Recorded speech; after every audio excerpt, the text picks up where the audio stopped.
Senhoras e senhores, com a palavra o presidente da República, Jair Bolsonaro. Se me permite pular a nominata, já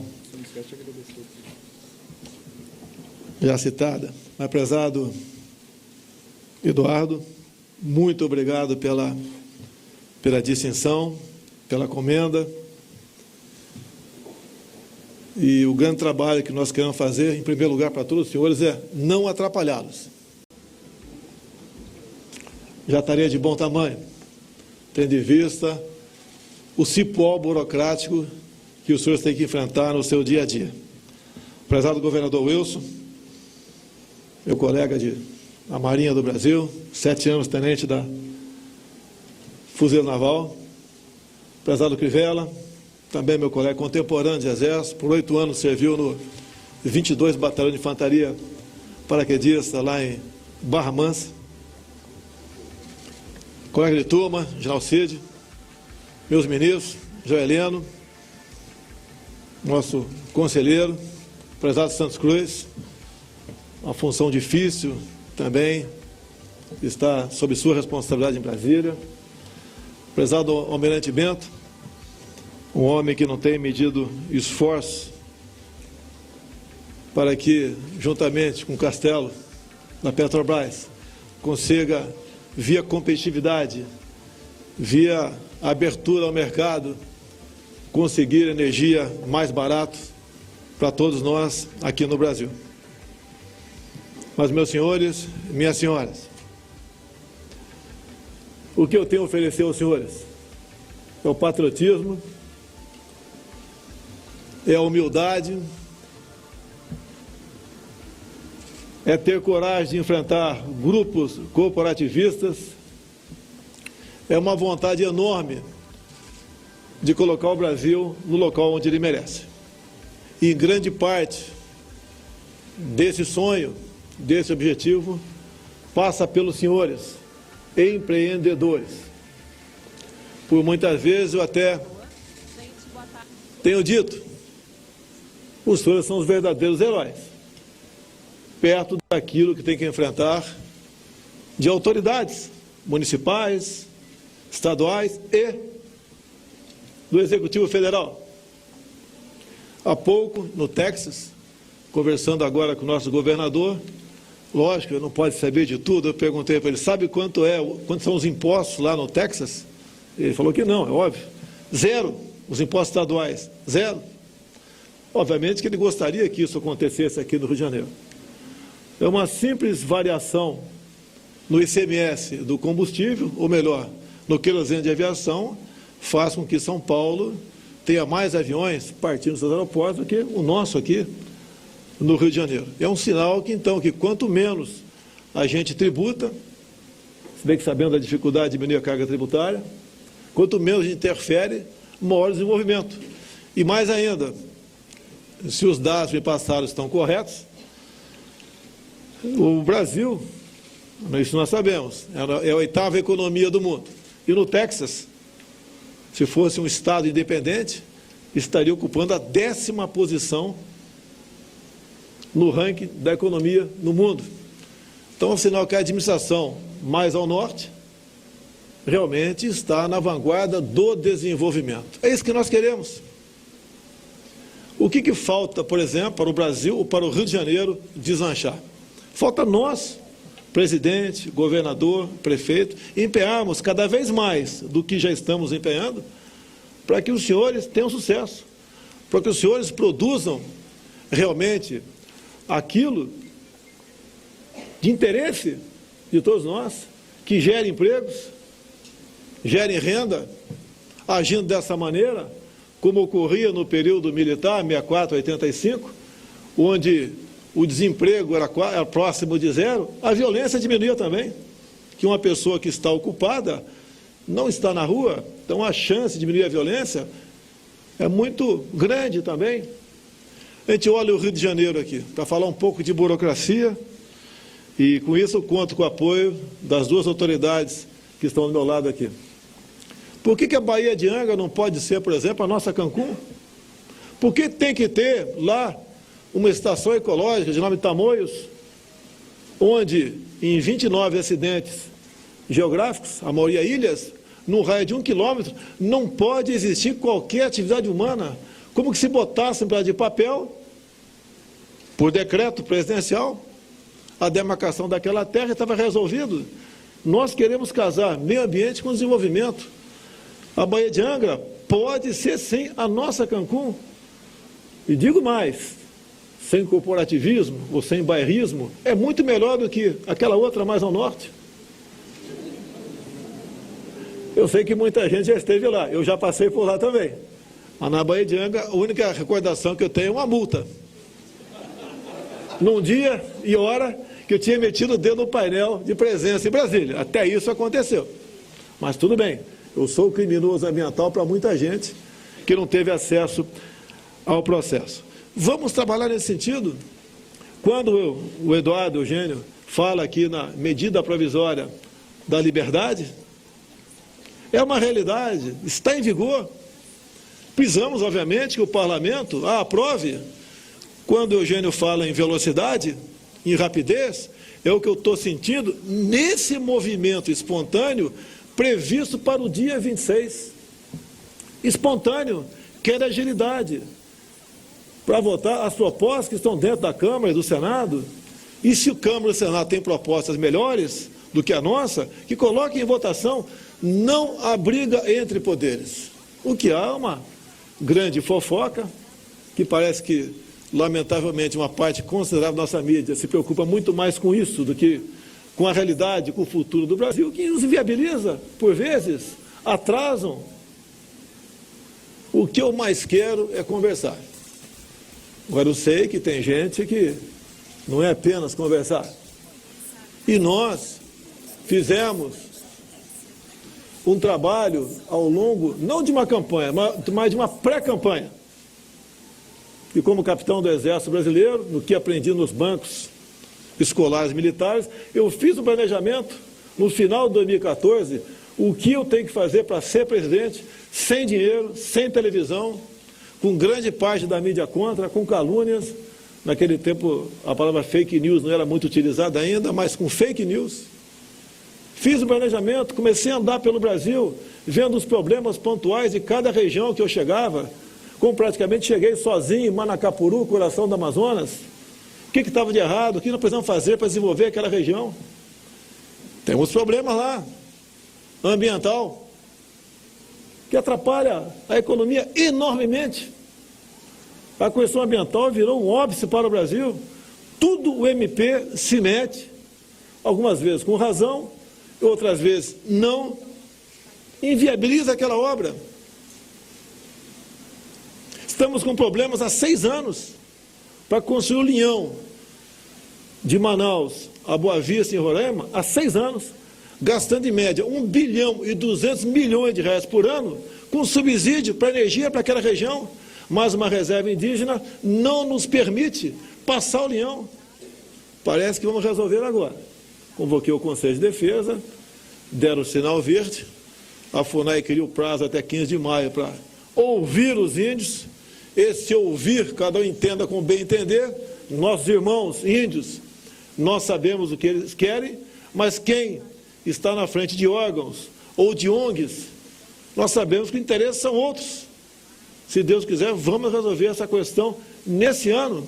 Quando se fala em energia, sem energia, nós não levantamos da cama em casa. Por que para se fazer uma PCH, uma pequena central hidrelétrica, prezado Almirante Bento? Leva-se em média 10 anos para ver, quem sabe, talvez se consiga a licença para aquilo. O Ministério das Minas e Energia está trabalhando nesse sentido, buscando uma solução para essa questão. É inadmissível uma licença durar esse tempo todo. Um tempo atrás, me procurou um empresário do Paraná, e dado momento eu perguntei para ele, desculpa a sinceridade, por que eu e não um parlamentar da tua região? Não, porque você parece que é meio maluco. Era deputado federal. E ele expôs esse problema para mim. estava fazendo há 8 anos, ultimando licenças para construir um terminal de contêiner no Paraná. E esbarrou na FUNAI. A FUNAI tem que dar um laudo também, para ver se ali não havia nenhum vestígio de índio ter passado por lá, para poder, então, dar o sinal verde para que o empreendedor construísse, com dinheiro próprio, um terminal de contêiner no Brasil. Essas questões, muitas já estamos resolvendo, porque temos um ministro do Meio Ambiente também comprometido com o futuro do Brasil. Não é um ministro, como tínhamos outros no passado do Meio Ambiente, que eu não vou citar nomes aqui, que parece que o interesse passava pelo crivo de ONGs internacionais e os interesses talvez estivessem envolvidos para conceder ou não aquela licença lá atrás. Tive a liberdade de escolher, 22 ministros, 4 são deputados federais, indicados pelas respectivas bancadas temáticas, como está chegando da China agora, a senhora Tereza Cristina, ministra da Agricultura, indicada em comum acordo por todos os parlamentares, até outros governos, cada ministro tratava dos assuntos da sua bancada político-partidária. Se fosse alguém do partido X procurar um ministro indicado pelo partido Y, geralmente não era atendido. Não tem como dar certo um país administrado dessa maneira. Cada vez que a gente toca o dedo numa ferida, um exército de pessoas influentes se voltam contra mim. Busco de todas as maneiras desacreditar. Lanço uma mentira a meu respeito. Eu falo que não é verdade. No dia seguinte a imprensa fala que eu recuei. Pode rir à vontade, pô. É o tempo todo assim. Reconheço as minhas limitações, que não são poucas. Outro dia eu falei que não nasci para ser presidente. Desceram a lei em mim. Quem nasceu está preso, respondendo processo ou sacando o vento.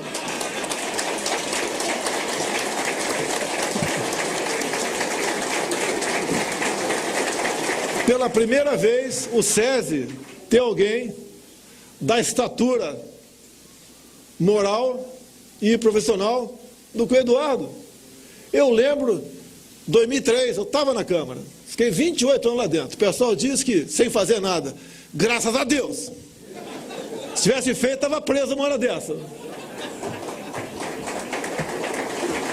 Eu lembro, o senhor Jair Meneghelli, sindicalista, muito bem votado em São Paulo, renunciou o mandato para assumir o SESI. Por patriotismo. Um orçamento de 18 bilhões de reais, é isso mesmo? O S todo? Tá. Um orçamento monstruoso desse.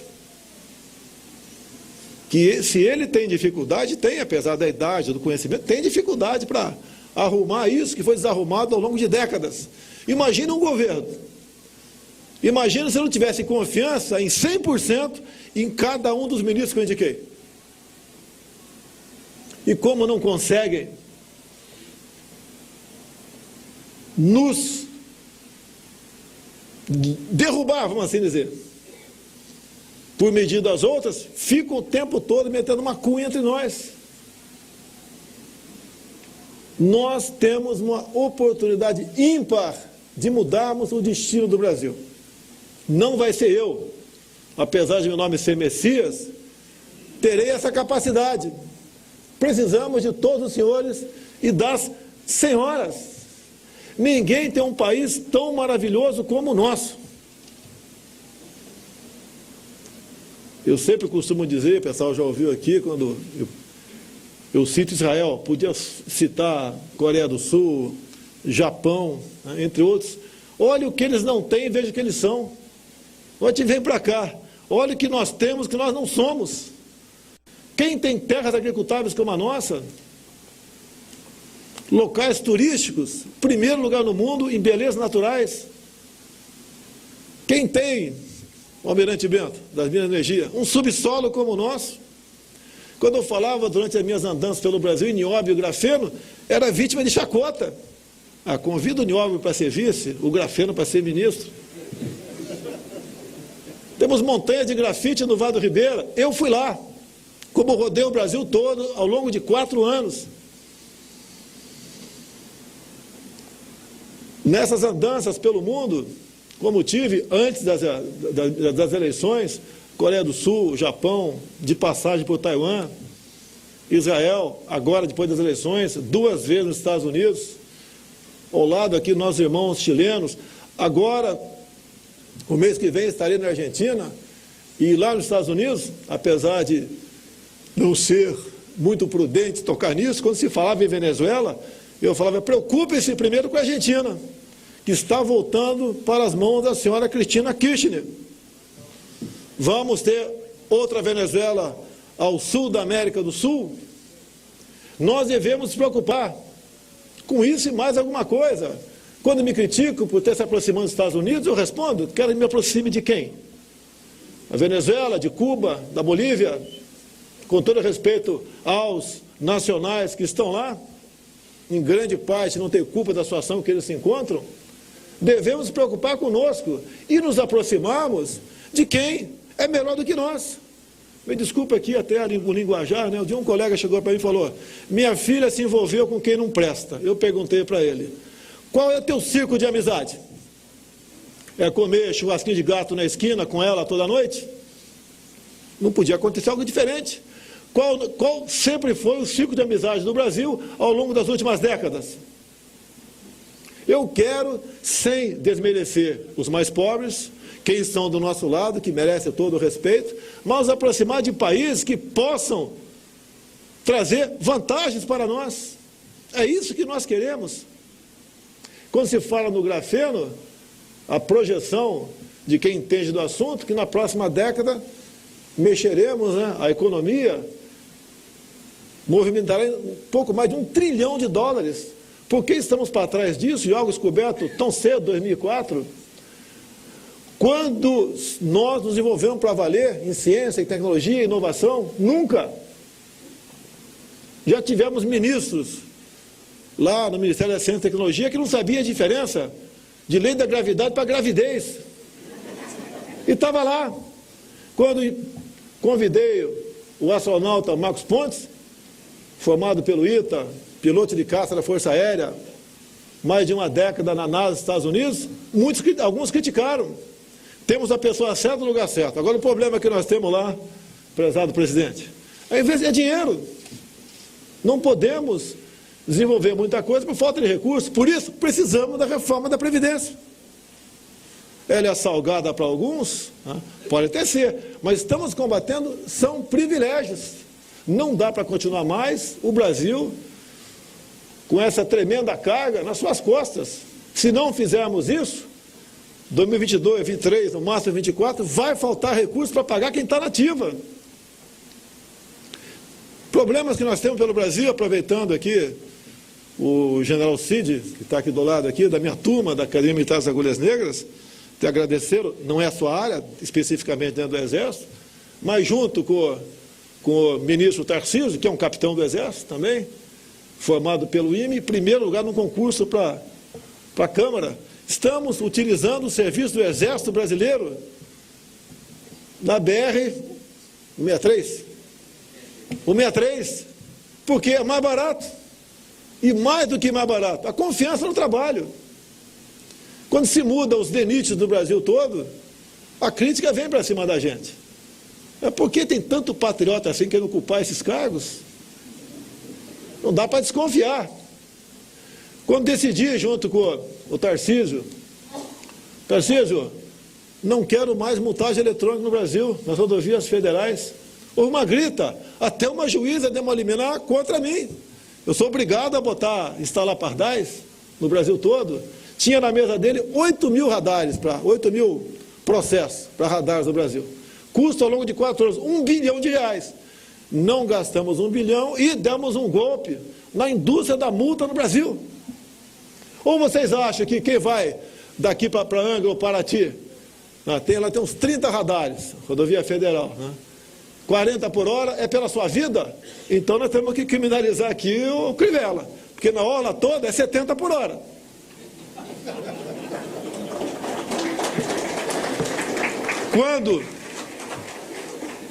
Devemos apresentar essa semana uma proposta para atender não apenas os caminhoneiros, nós também. O número de pontos na carteira passa para 40. Validade da carteira de motorista passa de 5 para 10 anos. Eu sei que as clínicas de psicologia vão ficar chateadas comigo, sei disso. Tá? Mas nós temos que combater isso daí. Nós temos que acreditar no ser humano. Quando eu assino um decreto das armas, eu quero dar aos senhores e às senhoras o direito que vocês conquistaram nas urnas por ocasião do referendo de 2005. Será que vocês são irresponsáveis caso queiram ter uma arma dentro de casa? Ou ter acesso a uma arma importada, como quebramos o monopólio também? Nós queremos facilitar a vida dos brasileiros. O nosso querido Exército Brasileiro, estou falando isso porque não tem ninguém da Marinha fardado aqui, ou da Aeronáutica, faz um trabalho excepcional pelo Brasil. O nosso contingenciamento, General Cid, foi de 40%.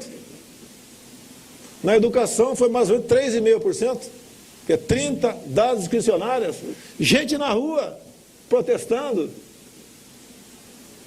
Quando eu digo que o Brasil não está não tem nenhuma universidade do Brasil entre as 250 melhores do mundo, algo está errado. Hoje devo assinar aqui o nome da nova reitora da Universidade, o FRJ. Porque eu tomei conhecimento a respeito dela, da lista tríplice, bem como de amigos mais chegados, é a pessoa adequada para estar à frente da UFRJ. Já falei que é reitora, então já dei a dica quem é. Os dois são homens, não? Eu agora sou homem-fóbico. Tá? Então, meus senhores, o que eu tenho a falar? Contem com a pessoa que quer, assim como os senhores, mudar o destino do Brasil. Conte com alguém que tem um coração verde e amarelo. Conte com alguém, respeitando as demais religiões, que tem Deus no coração. Agradeço as orações do Macedo. Tem agora, quarta-feira, aniversário de Israel, lá em Brasília. Vai ser comemorado lá, ele foi convidado. Aqui é um país onde todos têm espaço. Todos. Árabe, judeu, todas as origens, etnias, religiões têm espaço aqui. É um país maravilhoso, que tem tudo para dar certo. Mas o grande problema é a nossa classe política. É nós, Witzel, é nós, Crivella, sou eu, Jair Bolsonaro, é o parlamento em grande parte, é a Câmara Municipal, a Assembleia Legislativa. Nós temos que mudar isso. Não existe maior satisfação que um político pode ter, como graças a Deus estou tendo, de ser reconhecido em qualquer lugar, do Brasil ou fora do Brasil. Reconhecido pelo lado bom, fica bem claro. Então, nós temos como mudar o destino do Brasil. E eu conto com os senhores, e os senhores podem contar comigo, com os meus 22 ministros, com os meus secretários, com os meus servidores. Se tiver qualquer problema, a gente resolve. Não criaremos dificuldade para vender facilidade aos senhores. Gastei na minha campanha menos de $1 milhão de dólares, né? E assim mesmo, em doação. Meu partido recebeu 9 milhões de 1 bi e 600 para a campanha. Fico questão de não usar esse recurso. Porque de vez em quando nos acusam de ter laranja aqui no Rio de Janeiro. As 3 candidatas laranjas do Rio de Janeiro, cada uma recebeu R$ 1.800 para poder pagar o contador e prestar conta. Mas não bota o valor, eu sou dono de laranjal aqui no Rio de Janeiro. Até gostaria que fosse, né? Que a laranja é um produto bastante rendoso aí. Nova Iguaçu, muito em São Paulo. Tá? Mas a gente é obrigado a levar muita coisa e buscar o caminho certo para que nós não entremos em conflito e busquemos realmente solução para os problemas de um país maravilhoso como o nosso. Assim sendo, Eduardo, mais uma vez, muito obrigado pela distinção. Não é minha área essa daqui, minha área é outra. Vai sair essa foto amanhã lá, né? Essa foto vai estar na capa dos jornais amanhã, né? É o que interessa para eles, né? Olha, como eu gostaria que a nossa imprensa fosse isenta. Como eu gostaria. Tá? Eu sei que a culpa não é de vocês que estão aqui. Em grande parte são os editores. Muitos aí envenenados com questões ideológicas. Outras. Tá? Nós estamos tendo muito critério nos recursos públicos para anunciar junto à imprensa. Aquela festa de antigamente não vai ter mais. Então, reconheço que por parte de editorias, né, nos critico. Mas o dinheiro é público. Você não pode gastar o dinheiro numa causa própria. Não posso fazer isso e não faremos isso aí. Então, meus senhores, minhas senhoras, muito obrigado mais uma vez pela honraria. E é uma honra estar aqui ao lado de pessoas que produzem, pessoas que realmente levam o Brasil para frente através do empreendedorismo. Bom dia ou boa tarde? Uma boa tarde a todos. Está encerrada esta cerimônia. Solicitamos aos presentes que se mantenham em seus lugares até a saída do presidente da República.